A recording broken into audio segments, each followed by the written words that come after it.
मित्रों, संगठन में भारतीय जनता पार्टी की काम करने की एक अलग पद्धति है। हमारी पार्टी परिवार आधारित पार्टी नहीं है। साधारण कार्यकर्ता जो काम करने वाला अच्छा काम करने वाला, उनको भी दायित्व पर अनेक बार ऐसे स्थान पर दिया जाता है जो बहुत महत्वपूर्ण जिम्मेवारी को निभाते हैं। और उस दृष्टि से संगठन को ताजगी देने के लिए, संगठन को मजबूती देने के लिए नई टीम जो हिमाचल प्रदेश में बनी है, बहुत सारे साथी उसमें ऐसे हैं जिनको संगठन का एक लंबा अनुभव है। उस अनुभव को देखते हुए और उसके साथ साथ में बहुत सारे नौजवान ऐसे हैं, बहुत सारे साथी ऐसे हैं जो संगठन में तो काम कर रहे हैं, लेकिन अभी उन्हें आने वाले समय में और आगे बढ़ करके काम करना है संगठन की मजबूती के लिए। तो सबको मिला करके संतुलन क्षेत्र का और अनुसूचित जाति वर्ग, ट्राइबल, ओबीसी और सभी वर्ग को साथ लेते हुए ये टीम बनी है। और मेरा पूरा विश्वास है कि निश्चित रूप से आने वाले समय में पार्टी की मजबूती तो स्वाभाविक रूप से ये टीम करेगी, लेकिन सबसे बड़ी चुनौती हमारे सामने जो लोकसभा का चुनाव आने वाले समय में है, उस लोकसभा के चुनाव में भी महत्वपूर्ण भूमिका निभाते हुए, अपने दायित्व का निर्वहन करते हुए हिमाचल प्रदेश में भारतीय जनता पार्टी की चारों लोकसभा सीटों पर जीत सुनिश्चित करने में महत्वपूर्ण भूमिका निभाएगी। और निश्चित रूप से हम 2024 की इस चुनौती का सामना करने की दिशा में मजबूती के साथ आगे बढ़ रहे हैं, जहां तीसरी बार फिर से देश के यशस्वी प्रधानमंत्री नरेंद्र भाई मोदी जी को फिर से प्रधानमंत्री बनाने के लिए अपनी भूमिका निभाएंगे। कि हिमाचल प्रदेश में बहुत बड़ी त्रासदी बरसात और बारिश के कारण अब की बार हुई है, और जिस त्रासदी के कारण हिमाचल प्रदेश में बहुत बड़ी क्षति हुई है, जानमाल की क्षति हुई है। केंद्र सरकार का हम आभार व्यक्त करना चाहेंगे कि केंद्र ने मदद की है और लगभग 364 करोड़ रुपए हिमाचल प्रदेश को रिलीफ के नाते अभी तक जारी कर दिया है। और केंद्र से उस संकट के दौरान एनडीआरएफ की टीमें, आर्मी के, एयरफोर्स के हमारे हेलीकॉप्टर जवान रेस्क्यू ऑपरेशन में जुटे, और उनका भी अभिनंदन करता हूं, उनका भी मैं धन्यवाद करता हूं। केंद्र में जाकर के मुझे भी गृह मंत्री जी के समक्ष जाकर के बात करने का अवसर प्राप्त हुआ, जहां हिमाचल की बाढ़ की और बारिश के कारण जो नुकसान हुआ उसकी स्थिति के बारे में हमने उनको अवगत कराया। भारतीय जनता पार्टी के हमारे राष्ट्रीय अध्यक्ष श्री जगत प्रकाश नड्डा जी भी हिमाचल प्रदेश में बाढ़ से प्रभावित इलाकों में जाकर के लोगों को भी मिले और उस क्षति का भी जायजा लिया।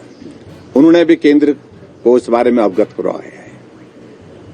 और मैं इस बात के लिए केंद्र सरकार का आभारी हूं, आदरणीय गृह मंत्री जी का, प्रधानमंत्री जी का। एक स्पेशल टीम हिमाचल प्रदेश के लिए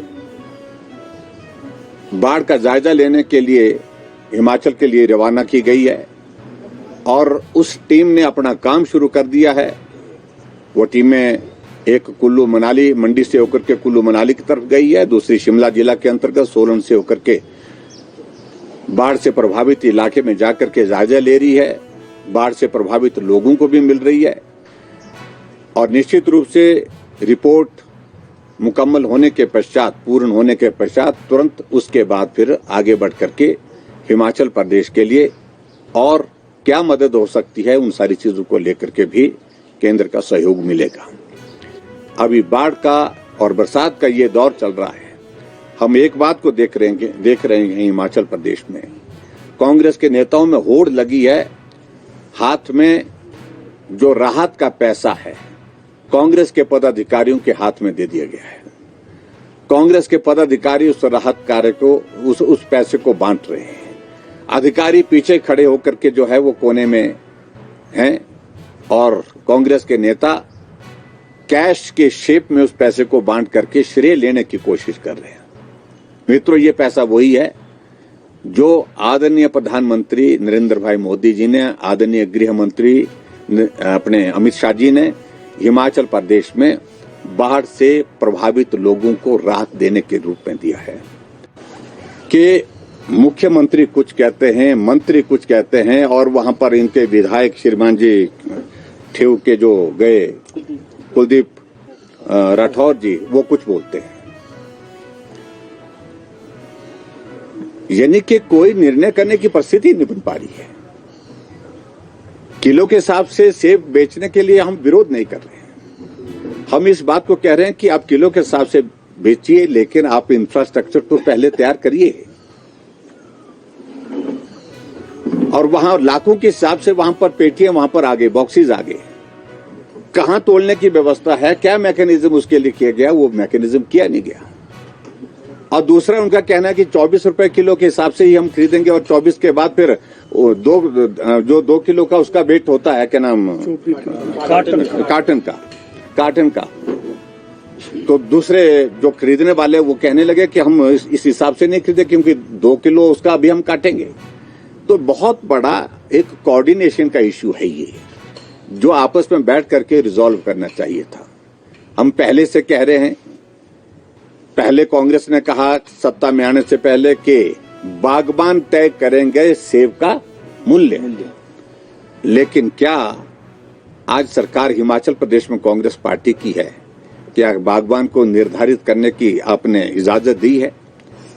उल्टे मंत्री जी इस बात को लेकर के कहेंगे मैं आपको आपके खिलाफ कार्रवाई करूंगा। जो कहा कि अगर इस हिसाब से, जिस हिसाब से मंत्री का फॉर्मूला है, हमारे नेगी जी का फॉर्मूला जिस प्रकार से कहा उनने किलो के हिसाब से सेब खरीदने का, अगर इस तरह से इसको इम्प्लीमेंट नहीं करेंगे तो हम कार्रवाई करेंगे। और कार्रवाई करने की दृष्टि से फिर स्थिति ये बन गई, पिछले 3 दिनों से सेब की मार्केट भरी पड़ी है, लेकिन सेब वो खरीद नहीं रहे हैं, सेब उठा नहीं रहे हैं। एक क्योस हो गया।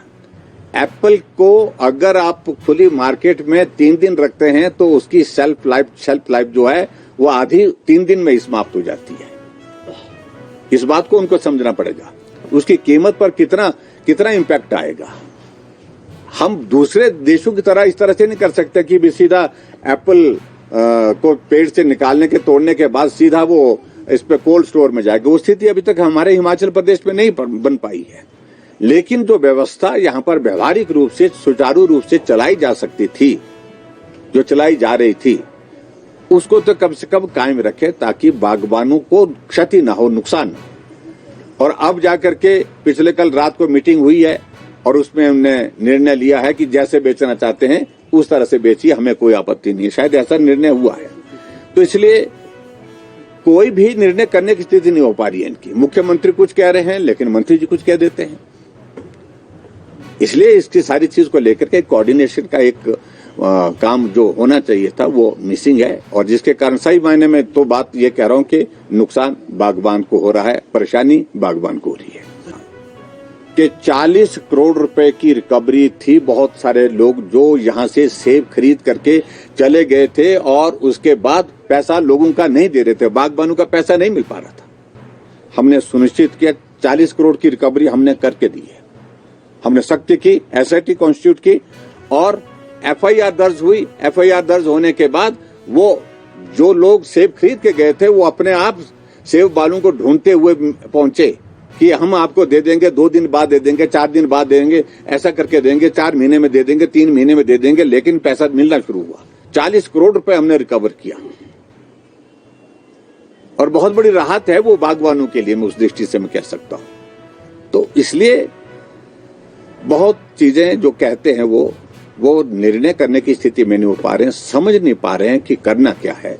ये एक सिचुएशन बनी पड़ी है कि हिमाचल प्रदेश के अभी भी बहुत सारे इलाके ऐसे हैं जहां पानी की जो वाटर सप्लाई स्कीम्स हमारी प्रभावित हुई हैं, बंद पड़ी हैं। पीने का पानी लोगों के पास नहीं है। बहुत सारे गांव ऐसे हैं जहां हिमाचल प्रदेश में अभी भी बिजली की आपूर्ति सुचारू रूप से नहीं चल पा रही है। बहुत सारे इलाके हिमाचल प्रदेश में ऐसे हैं जहां कम्युनिकेशन का सारी व्यवस्था सारी ठप पड़ी है और बहुत सारे इलाके हिमाचल प्रदेश के ऐसे हैं जहां सड़कें बंद पड़ने के कारण मरीजों को हॉस्पिटल तक पहुंचाने में भी कठिनाई है। और ऊपर से सेब का सीजन हमारा शुरू हो चुका है। 5,000 करोड़ रुपीस की हमारी इकोनॉमी सेब की। हम बहुत चिंतित है इस बात को लेकर के कि वो सेब मार्केट तक कैसे पहुंचेगा और मार्केट तक पहुंचाने के लिए सड़कें ठीक चाहिए। और हमेशा इस तरह का प्रयत्न होता था, सेब के सीजन से पहले युद्ध स्तर पर सड़कों को ठीक करने का काम चलता था। अब की बार इस बाढ़ के कारण वो बहुत जगह से डैमेज हुई पड़ी है। सब बागवान लोग चिंतित हैं, परेशान हैं और सरकार से इस बात के लिए आग्रह करेंगे कि जल्दी से जल्दी उन सड़कों को रिस्टोर करके लोगों की फसल, जिससे अपने परिवार का वो पूरे साल का खर्चा चलाते हैं, ये मार्केट तक ठीक तरह से पहुंचे, इस बात को सुनिश्चित करें।